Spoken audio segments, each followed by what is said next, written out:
Ой, дитята соколята, змагайтеся на крилята.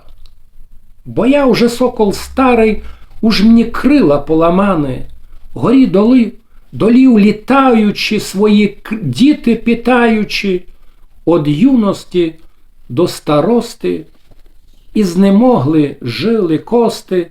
Ах, літав я і високо, понурявся і глибоко, плавя по шумним струям, без кормщика правил сам.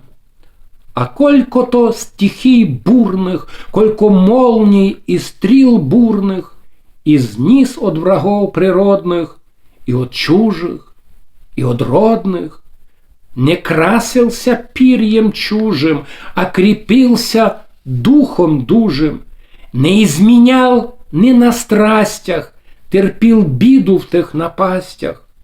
Скубли враги со всіх сторон, виставляли мя на сором, розбивали як колокол, но я остал старий сокол. Был соколом для родини, співав пісні соколини, учив так і вас співати, по соколюму літати.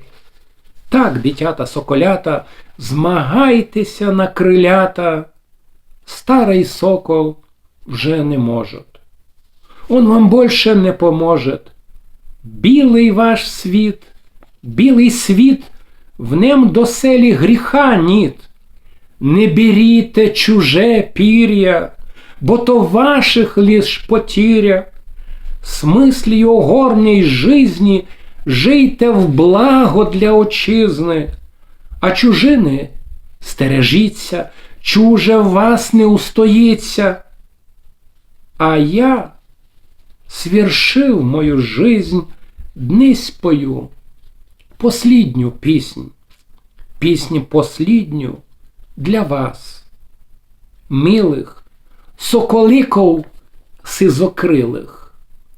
На Бескиді в родном краю, в том ісконно руськом раю, де світ узріл, там лежати хочу вічно спочивати.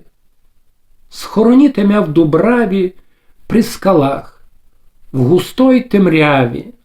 Самі здорово співайте, а на батька пам'ятайте.